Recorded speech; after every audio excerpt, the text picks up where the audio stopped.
Olá a todos e sejam bem-vindos a mais um episódio do Profects Podcast. Neste episódio vamos sair um pouco do formato habitual e apresentar 3 convidados. Cada convidado fará a sua apresentação habitual, mas não haverá perguntas da nossa parte. Nosso primeiro convidado para este episódio é David Callum Ferreira, cofundador da Crest Capital Partners, uma das maiores empresas de private equity em Portugal. Foi analista na ING Barings, em Londres, e diretor no Banco de Investimento Global em Portugal. Esteve durante 10 anos na Explorer Investments, onde se tornou partner. Licenciou-se em Economia pela Universidade de Cambridge e completou um MBA.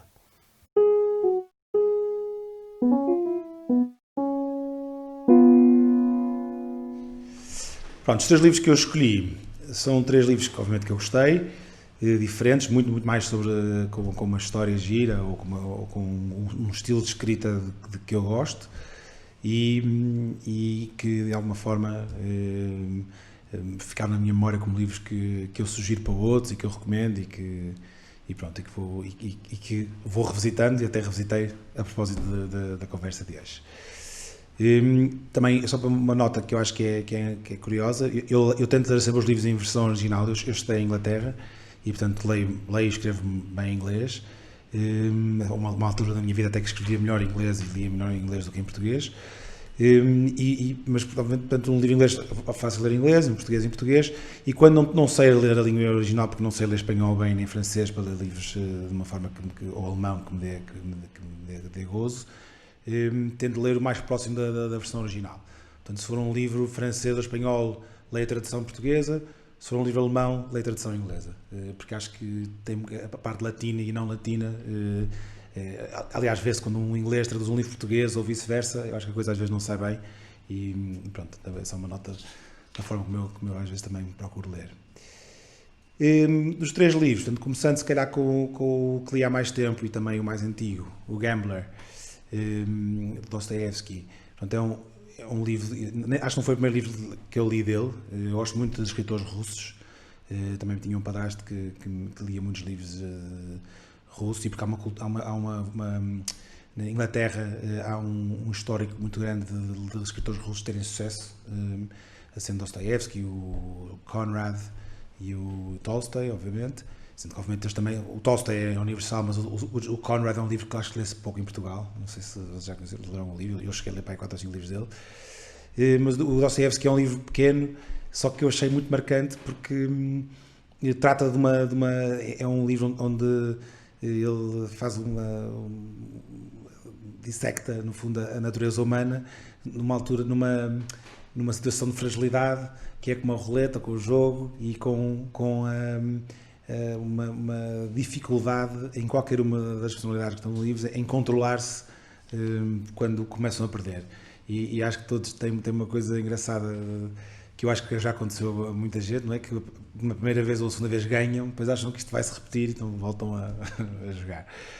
É um livro depois muito descritivo, é muito giro, depois o próprio enredo é engraçado, mas o que eu mais gostei foi mesmo a parte deles saber, das personagens saberem que se tinham que controlar e não conseguirem controlar e aliás terem que se ir embora da cidade para não cair na tentação de continuar a jogar. E depois isto lembrou-me também, obviamente, um nível muito pequeno, porque acho que nós em Portugal hoje em dia temos pouca cultura de jogo e isso tudo nas nossas gerações. Eu acho que também já não se ouve muito falar de pessoas que tenham perdido fortunas ao jogo na nossa geração. Acho que há 40 ou 50 anos que ainda era um facto. Hoje em dia perdem-se dinheiro, se calhar, nas startups e nesse tipo de coisas. Mas um amigo, estávamos uma vez em Las Vegas, que estava com um grupo de amigos e já eram para aí 6 da manhã e estávamos a jogar a roleta. Mas montantes muito pequenos, claro. Eu tinha um amigo que estava, depois de uma noite já divertida, tinha $20 na mão e estava ali com aquela indecisão. Eu estava ao lado dele e estava a beber cerveja preta, que é uma coisa que eu não bebo muito, e eu estava a olhar para ele, a ver o livro do Gambler, e ele decidir: não devia jogar, mas vou jogar, e claramente ali a roleta a mexer com ele. E fui tão grave que eu engasguei-me e comecei a ficar sem ar, porque aquela cerveja preta tem muito gás, e tive que... os tipos do casino achavam que eu estava a brincar. O meu amigo agarrou-me e começou a fazer tentar fazer um movimento daquela para tirar, para ficar desengasgado. até que, passados 40 segundos, ele não conseguir, o segurança percebeu que era a sério e então fez ele um movimento que tem um nome agora, técnica não sei das quantas, e fiquei outra vez a respirar. Mas ri-me tanto que me engasguei, porque adorei ver a situação em carne viva, uma pessoa ali indecisa neste momento. Eu, enquanto jogador, tive mais sorte. Também estive lá, mas acertei em 2 números em 5 minutos. Começaram logo a chegar seguranças por todo lado, ainda acertei mais um e vim embora. E pronto, ganhei 1.500 euros na altura, e paguei as férias e já gastei desde então se calhar mais de 200 euros em casino, mas só para divertimento. Mas é uma coisa, é um livro realmente que lá está, hoje em dia no jogo acho que perde-se há menos, e nas associações mais do póquer, se calhar que também conhecemos melhor, mas mesmo assim se calhar pessoas da geração dos nossos pais. Mas acho que é muito, muito menos frequente, mas a forma como Dostoiévski descreve a falibilidade das pessoas e a própria descrição de cada uma das personagens e dos enredos pronto, achei o livro muito, muito giro. Pronto, depois o segundo livro que eu tinha aqui foi A Vida de Pi. É um livro que eu também li em inglês e eu acho que me marcou-me sobretudo pela história. Não é? É um livro em que é-se muito surpreendido, acho eu, com cada momento do livro. Há uma parte mais pesada, que é a parte lá da ilha, das árvores com vida, etc. Mas até lá é um livro que eu achei muito engraçado, sobretudo porque se gosta de animais, pelo menos consegue-se perceber um bocadinho a aproximação que ele faz entre as pessoas e os animais, e quase que uma personalidade, e neste caso era também uma profissão, não é? Ou uma personagem e um tipo de animal. E é giro porque é um livro um bocado infantil por um lado, mas por outro lado é um filme que acho que todos nós podemos associar-nos, porque tenta associar um animal a uma personalidade, uma forma de estar, a um momento também, e pronto, eu achei este livro muito surpreendente. Uma coisa que eu achei muito curiosa do livro é que eu, quando li o livro, fiquei, embora obviamente uma pessoa sabe que não é verdade, mas fiquei com uma dúvida se a história dos humanos era verdadeira versus os animais, enquanto no filme fiquei sem dúvida nenhuma que eram os humanos, não é? E portanto achei que na parte é mais uma prova, ou é mais um exemplo de um livro que sai muito melhor do que um filme, porque gera este lado mais fértil da imaginação, ou deixa que a imaginação seja mais fértil, porque fica-se na dúvida, embora claro que saiba a verdade, qual é que é a versão verdadeira, não sei, mas quando se percebe que a versão verdadeira no fundo é dos humanos, que é muito mais triste, não é? E muito mais grotesca, não queremos acreditar e portanto deixamos no livro, temos capacidade de ignorar aquela versão e ficar só na versão dos animais, enquanto no filme eu acho que depois, como é tudo muito visual, deixa de ter essa possibilidade. Eu gostei a história, por isso que também é engraçada. Depois até investiguei um bocadinho mais sobre o livro, que também já não me lembrava, e achei piada toda a parte como ele enquadra a história, não é? Porque era para fazer de conta que ele era um relato e não um relato jornalístico quase, e não uma história inventada. Mas pronto, foi um livro que eu gostei muito e que obviamente recomendo a muitos para lerem. Eu também vou muito atrás dos livros do Booker Prize, Man ou Booker Prize, porque normalmente são sempre histórias diferentes e de culturas diferentes e escritas por escritores de vários países, portanto uma coisa que de uma certa forma aproxima-nos dessas culturas. Eu li não vou falar sobre ele, mas li, por exemplo, o Tigre Branco, e foi uma forma muito gira sobre aprender um bocadinho sobre a cultura indiana, sobre a parte das castas, etc. E também é um livro que li por causa do Booker Prize, que é uma forma, como eu disse, já engraçada de ver os livros. E finalmente, o livro do Jerusalém, que é o Gonçalo M. Tavares, nosso português, e que se calhar é dos livros atuais portugueses o que eu mais gostei, sem dúvida, embora seja um livro um bocado, o enredo é assim um bocado esquisito e difícil, não é? Porque trata sobre manicômio, sobre as pessoas que supostamente são pessoas normais, mas acho que a forma como ele retrata de uma forma quase científica, este tipo de situações, é muito, muito gira. E sobretudo eu acho que ali há uma mensagem que ele nos está a transmitir, às vezes, que é eles podem ser malucos ou podem ser pessoas que estão no manicômio, mas se calhar às vezes são mais sinceros e mais abertos sobre os seus pensamentos e sobre as suas vontades, e estão mais definitivamente estão mais livres de fazerem coisas que lhes apetece fazer e seguirem os seus impulsos. Nós, apesar de tudo, somos animais, não é? Com a sociedade, viver em sociedade obriga-nos a ter outros tipos de cuidados e de atenções para o convívio ser aceitável, mas há uma parte animal que nunca podemos deixar, acho eu, morrer. E eu aqui acho que ele também fala um bocadinho sobre isso e da espontaneidade que é e que se vive nesse tipo de estabelecimentos. Depois eu vou ler um bocadinho sobre isso também. Acho que é um sítio onde realmente o amor é livre e há bastantes doenças, porque há aí e nos lares de seriedade. Há uma certa situação na vida em que, pronto, agora olha que se lixe, não é? É o que é. O enredo, portanto, como eu digo, também é engraçado porque é tipo o Pulp Fiction, não é? Tudo conflui para um momento, várias histórias que supostamente não estão ligadas, mas depois estão ligadas, e pronto, acho que é um livro muito giro. Parece um escritor, às vezes uma pessoa tem tendência para dizer um bocado como as músicas portuguesas, não é? Que não sabem fazer rock em Portugal e não sabem escrever livros à moda estrangeira, e eu acho que este claramente é um livro que traduzido devia ter tanto sucesso fora de Portugal, e acho que tem bastante sucesso fora de Portugal como em Portugal, porque é um estilo já moderno, simples, sem armar-se ao escritor difícil. A dificuldade está no tema e na forma como ele o trata, mais do que pela escrita. E pronto, não sei se foi muito curto, mas são os 3 livros que eu escolhi.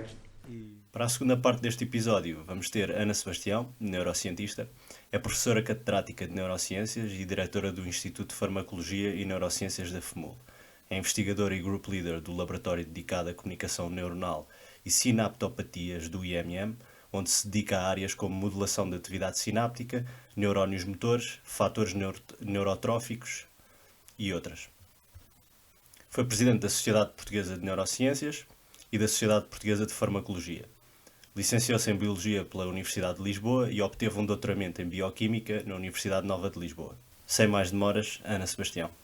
Obviamente eu não vou contar a história do livro, porque o que será desejável é abrir o apetite de quem nos esteja a ouvir para ler o livro. Aliás, enfim, a história também é razoavelmente conhecida, porque já houve um filme, eu vi o filme, não vamos discutir se o filme é melhor que o livro, se o livro é melhor que o filme, simplesmente as duas coisas estão muito complementares e de facto o detalhe da emoção, da descrição, dos sentimentos, etc., está no livro e não consegue passar tanto para o filme, e portanto a história é relevante, a questão é de facto o que é que o livro nos diz e onde é que o livro nos leva. E a escolha deste livro, que eu evoco muitas vezes, neste momento evoco muitas vezes Os Miseráveis, acho que já começam a ficar saturados de evocar tantas vezes Os Miseráveis. Enfim, meu pai evocava muitas vezes a Selva de Ferreira de Castro, eu caí no tique de evocar Os Miseráveis. A razão por que eu evoco é porque está cá, enfim, a cena passa-se obviamente no século XIX, não foi assim há tanto tempo, mas já foi há uns 200 anos, mas estão cá quase todos os ingredientes que até se estão a agudizar, a meu ver, no século XXI. E um ingrediente, que é o ingrediente-chave, é o pequeno crime que leva, por uma questão de bola de neve, a uma amplificação de crimes sucessivos, onde a pessoa se vê envolvida, não pelas más razões, mas muitas vezes por boas razões. E eu especifico um pouquinho mais. Enfim, toda a gente sabe que, enfim, ou quem viu o filme, ou quem sabe, enfim, o resumo deste livro, que tudo começa com o roubar de um pão por alguém que tenta alimentar a família em grandes dificuldades. E esse roubo desse pão leva à prisão, a prisão leva a que a pessoa deixa de poder nem sequer ter pão para alimentar a família e vai tentando fugir, vai cometendo outros delitos para tentar resolver o seu problema. Ora bem, neste momento, e não é, enfim, não é de conhecimento, penso também de muita gente, Isto passa-se em muitos países e há pouco tempo eu não li, mas disseram que tinha visto, enfim, tinha havido um apanhado no próprio New York Times, penso que era esse jornal, de situações muito equivalentes nos Estados Unidos. Um indivíduo, infelizmente, se for de uma minoria, tem um farol partido, é multado pela polícia, vai para a prisão, toda a família dependia do income daquela pessoa, a pessoa perde o emprego e, portanto, vai uma sucessão de questões que levam muitas vezes uma família à miséria. E, portanto, isto passou-se no século XIX, ou enfim, é relatado, enfim, é romanceado no século XIX e, infelizmente, está-se a passar muito no século XXI. Depois, a outra questão que também é muito constante atualmente é a acusação ao longo da vida. Alguém que cometeu um crime, foi preso, eventualmente até foi redimido ou se tentou redimir, reorganizar a sua vida, mas há sempre alguém, um acusador, que ao longo da vida vai sempre tentando perseguir aquela pessoa, portanto a obsessão da justiça ou a obsessão da acusação, enfim, que acontece ao longo de todo o livro, porque de facto o Jean Valjean é perseguido, enfim, pelo Javert ao longo de toda a vida, com muitas peripécias e muitas consequências. Um outro, portanto, digamos a culpabilização do indivíduo ao longo da vida, como se houvesse uma condenação eterna, por um delito que cometeu em determinada altura. E depois também, portanto, a justiça, a opção da justiça, os justiceiros, e outra questão é o preconceito social. No fim, quase mesmo, enfim, na última parte do livro, um apaixonado da filha adotiva da personagem principal, do Jean Valjean, quando soube que o sogro, ainda por cima adotivo, tinha sido condenado às galés, enfim, acha que não é possível mais aquele casamento. Enfim, há uma parte mais cor-de-rosa da questão, que depois se resolve, mas quer dizer, é o preconceito social em que alguém que foi preso, que foi condenado, ao fim de muitos anos ter feito muitas ações de beneficência, ainda há um preconceito. E, portanto, ainda muito disso está presente também agora. Depois, outro ingrediente neste livro, ou nesta seção de livros, enfim, a obra é grande e tem vários sublivros, é o drama das mães solteiras. Neste momento, enfim, nos países civilizados já não está atenuado um pouquinho, enfim, vamos dizendo que está atenuado, mas ainda há muito preconceito, mas alguém que é despedido quando se descobre que tem uma filha. E, portanto, a mãe solteira descobre que tem uma filha, tinha a sua vida organizada, conseguia sustentar a filha, é despedida porque se descobriu que havia uma filha, enfim, que estava a cargo de outras pessoas, mas de qualquer maneira é filho desta pessoa. Portanto, o preconceito das mães solteiras, o preconceito ainda das questões de família, que infelizmente também não está totalmente resolvido, se bem que este talvez seja aquele que atualmente está mais resolvido. Outros ingredientes, o aproveitamento das aflições dos outros, não é? Os estalajadeiros que, exatamente com esta mãe solteira, que tem a filha a seu cargo e que vão explorando aquela mãe até ao tutano, quando ela fica desempregada, ao ponto de vender, aquilo também, enfim, já faz parte, é muito visível no filme, vender um dente, ficar cada vez mais desfaiada, etc, etc. Portanto, o desespero das pessoas que têm que sustentar alguém que lhes está muito próximo, um filho, e os outros que se aproveitam fazendo negócio de uma maneira muito exploratória, vendo que cada vez ainda se consegue esmifrar mais uns tostões à custa do desespero alheio e enfim, o aproveitamento do desespero alheio, infelizmente, também acontece no século XXI. Depois, enfim, também os meninos da rua, enfim, este aspecto, nas barricadas de Paris, enfim, depois, enfim, aquele menino que morre ele próprio durante as barricadas, que ainda era um filho não dileto dos tais estalajadeiros, enfim, há aqui os enredos, mas enfim, os meninos da rua existem ainda, existem no Brasil, existem cá, penso eu, vemos muitos ainda aí a pedir, e portanto os meninos da rua que depois estão de certa maneira maltratados e lhes acontece, enfim, nomeadamente algo fatal, ainda está muito presente. Bom, mas eu também não quero dizer que este livro, peço desculpa, são só desgraças, há muitos atos de generosidade e de facto o próprio personagem principal, o Jean Valjean, torna-se um bom empresário, que protege muito e portanto isso também é muito focado no livro, enfim, de que é possível haver empresários que protegem muito os seus empregados, nomeadamente, enfim, ele percebe-se enfim, do destino daquela mãe solteira e enfim, acaba por até depois, quando ela morre, enfim, adotar a filha, a Cosette. Alguns aspectos caricatos também desta generosidade, enfim, é mesmo caricato. O estalajadeiro, em determinada altura, salvou a vida de uma outra personagem que se apaixonou pela Cosette, portanto, o pai dele, que tinha lutado, enfim, estava numa luta, enfim, lá nas batalhas de Waterloo, se não me engano, mas esta personagem salvou e depois o filho ficou-lhe altamente reconhecido e, portanto, há aqui um enredo também, depois porque, enfim,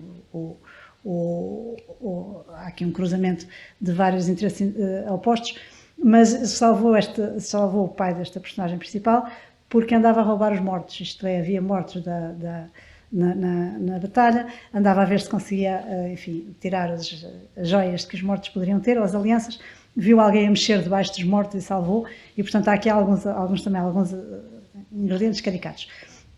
Mas dentro destas boas ações há um de facto que é marcante, que é o Jean Valjean perseguido eternamente por o Javert, salva o próprio Javert da morte nas barricadas. Portanto, há aqui uns ingredientes muito interessantes que são muito vividos e muito descritos com uma grande intensidade e uma grande ambiguidade inicial dos personagens e depois que vale também, o livro vale também por isso. Enfim, os ingredientes também do amor filial, da Cosette pelo seu pai adotivo, etc.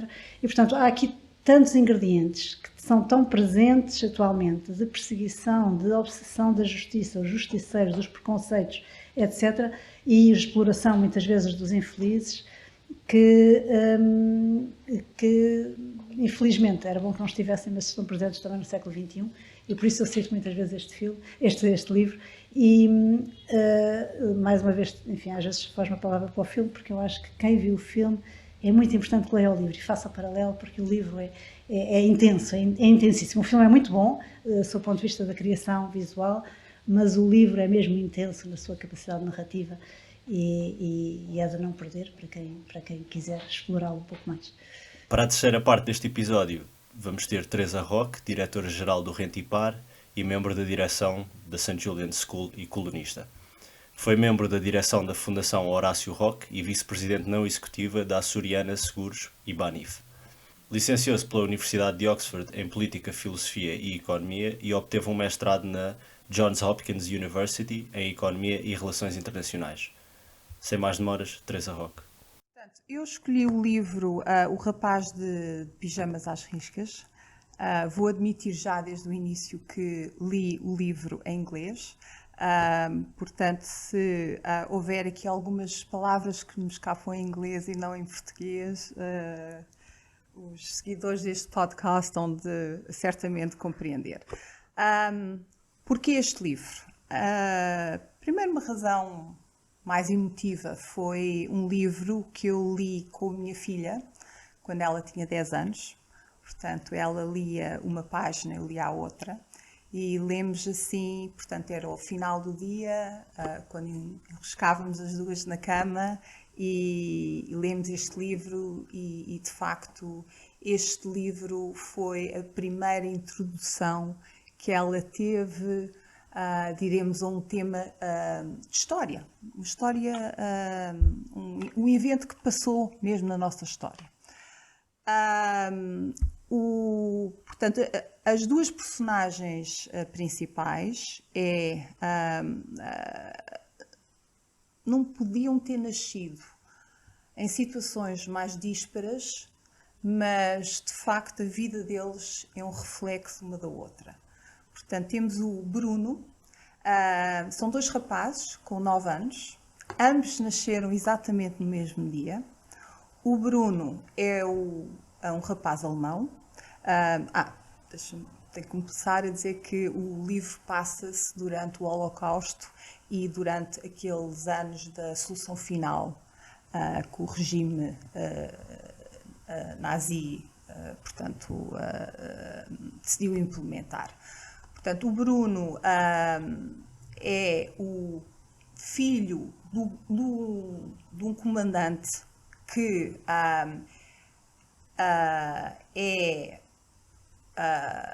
é-lhe dito que ele agora tem que ir comandar um campo. O campo não sabemos qual é que é, mas é um campo de exterminação, não é só um campo de concentração. E o Shmuel é um miúdo judeu que todos os dias talvez para escapar um bocadinho à confusão do que se está a passar no campo de concentração, vai sentar num limite da cerca do campo e fica ali sentado o dia todo sozinho. Ambos os rapazes veem as suas vidas destroçadas de um dia para o outro. Portanto, o Bruno, que vivia em Berlim, tinha os seus amigos, tinha a sua escola, tinha os seus avós lá, portanto, rodeado de família, adorava a casa, era lá que ele queria estar. De um momento para o outro, o pai chega à casa e diz: amanhã fazemos as malas e vamos para tal sítio. E o Shmuel aconteceu-lhe a mesma coisa, em circunstâncias diferentes. Portanto, nenhum rapaz teve algum dizer no seu futuro. Portanto, o futuro deles é-lhes ditado. O que eu gosto é que na capa deste livro, pelo menos em inglês, a tradução inglesa diz que isto é uma história de inocência num mundo de ignorância. Portanto, eu acho que isto pode ser interpretado de duas formas. São dois rapazes, de facto, que são muito inocentes. O Shmuel não sabe o que é um campo de concentração, não sabe porque é que está ali e não sabe porque é que primeiro desapareceu o avô, depois desapareceu o pai e que finalmente ele também vai ter o mesmo destino. Isso é inocência. E o Bruno não sabe o que aquilo é. Portanto, ele chega à casa, que é a casa onde o comandante e a família do comandante vive, que é uma casa fria, onde ele sente que não há, há ali, não se sente seguro, mas não sabe bem porquê, e está completamente isolado, porque não há crianças da idade dele. Ele tem uma irmã, mas a irmã tem mais 4 ou 5 anos do que ele, portanto, e nessa idade todos sabemos que as irmãs não vão ligar nem brincar com o irmão daquela idade. Portanto, ele sente-se completamente só. A casa, ironicamente, chama-se Out With, que em português, traduzido diretamente, quer dizer fora com.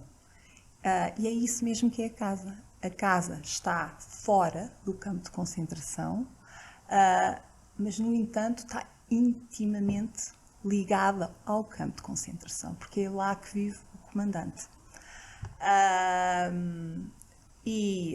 Que comanda esse tal campo de concentração.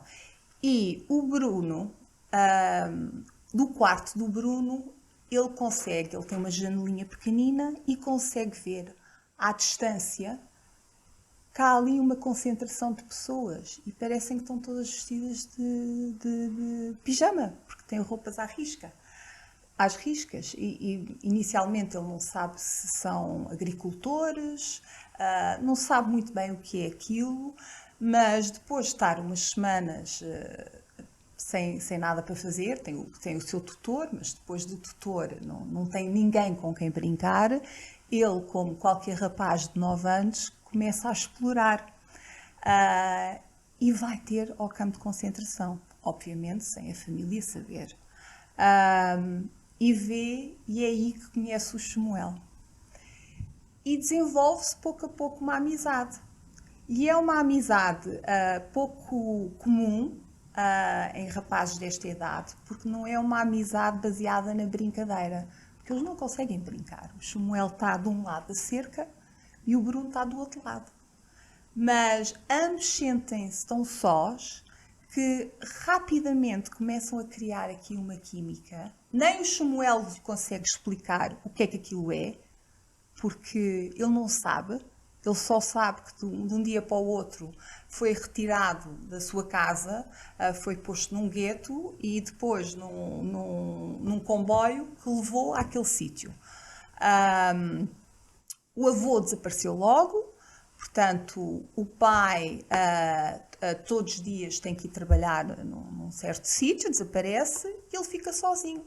Portanto, ele vai para estar sozinho com os seus pensamentos. E nisto aparece um rapaz, o Bruno, não é? E eles desenvolvem uma amizade baseada na conversa, não é na brincadeira, porque eles não conseguem brincar um com o outro. Eles conversam muito. E aí é que nós vemos o quanto a sorte dita o nosso futuro na vida. Porque o Bruno podia muito bem ser o Samuel e o Samuel podia muito bem ser o Bruno.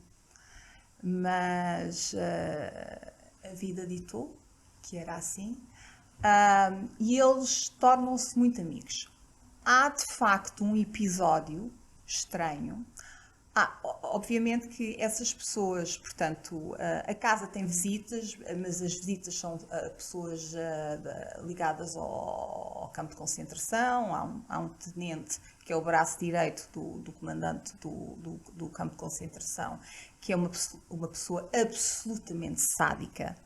Nós não temos essa opinião, ou pelo menos não nos é dada essa opinião do comandante. Ele está simplesmente a seguir ordens que lhe foi dadas. A esposa não é do agrado da esposa.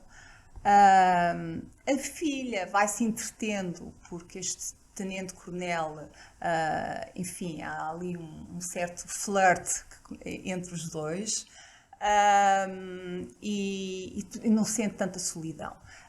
Mas quem sofre mais com isto é o Bruno, que de facto não percebe e ninguém lhe explica. Porque ninguém lhe pode explicar. O pai não lhe pode dizer o que é que aquilo é. Nem passa pela cabeça que ele todos os dias vai visitar um menino judeu, cujos alemães nem consideravam humanos. E era uma raça para ser exterminada. Portanto, agora perdi-me um bocadinho na história. Portanto, um dia o Samuel é escolhido para ir lá à casa porque eles vão dar um jantar e o Samuel, como tinha os dedos pequeninos e magrinhos, tinha que limpar os copos aqueles de cristal de sherry, os mais pequeninos, e precisavam de alguém com dedos pequeninos. E ele está na cozinha e entra o Bruno, todo excitado, ver lá o seu amigo, e vê que o seu amigo está com os olhos postos numa carne que era a carne do dia anterior. E o Bruno, na sua inocência, disse: mas tens fome? Estás com fome? Pega, dou-te um bocado desta comida. E ele come, mas sempre cheio de medo. Vê-se, o medo prevalece o livro todo, desde o início ao fim. Entra o tal tenente-coronel, que vê que o Samuel teve a comer e vira-se para o Bruno e disse: foste tu que lhe ofereceste a comida ou foi ele que roubou? E o engraçado é que o Bruno próprio, é a primeira vez que o Bruno sente esse medo e não sabe porquê. Ele não sabe porque é que teve medo de admitir que foi ele que lhe deu a comida, mas sentiu aquele medo e não teve coragem de dizer: não, fui eu que lhe dei a comida. Nega que lhe deu a comida. E depois está uns dias sem visitar o campo de concentração, e a próxima vez que vai ao campo de concentração vê que o Samuel está cheio de marcas negras na cara.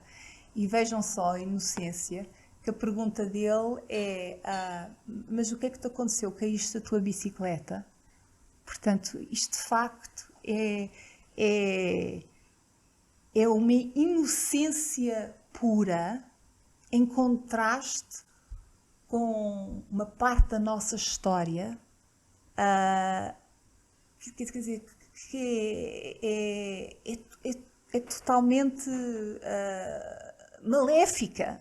Não podia ser pior. Portanto, esse contraste está sempre ali, na inocência dos miúdos e naquilo que se está a passar por trás das cortinas, não é? Que eles nunca entendem. O que é que acontece lá para o final do livro é que o Bruno apanha um ataque de piolhos, obviamente, das visitas que faz com o Samuel. A mãe, ou aliás, acho que foi o pai que deu ordens, então o melhor é rapar o cabelo do miúdo completamente, e é o melhor tratamento. E depois a mãe, portanto, a mãe do Bruno está a ficar cada vez mais deprimida, porque ela sabe o que é que se está a passar e já não aguenta aquilo tudo, aquele ambiente. E então vai voltar para Berlim com o Bruno e com o Gretel, que é a filha. O pai não pode, não é? Não pode só obedecer as ordens, iria ficar lá. E então, no dia de despedida, o Bruno tinham combinado no dia anterior com o Samuel, que entretanto o pai nunca mais apareceu e ele não sabe onde é que está o pai.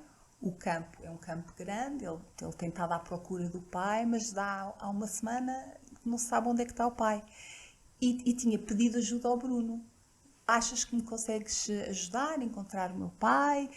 Então o Bruno disse, sim, com certeza, eu consigo entrar. Há aqui um buraco um bocadinho mais largo na cerca. Eu entro, arranja-me um pijama igual ao teu, e eu entro no campo, eu entro aí do teu lado, e eu vou-te ajudar a encontrar o teu pai. E o que acontece é que é justamente nesse dia que há uma grande vaga de judeus que vão ser exterminados. E o Bruno é apanhado nessa leva. E o Bruno acaba por morrer. Portanto, o filho do comandante do campo de concentração acaba por morrer da mesma forma que um judeu qualquer. Portanto, isto é a história do livro.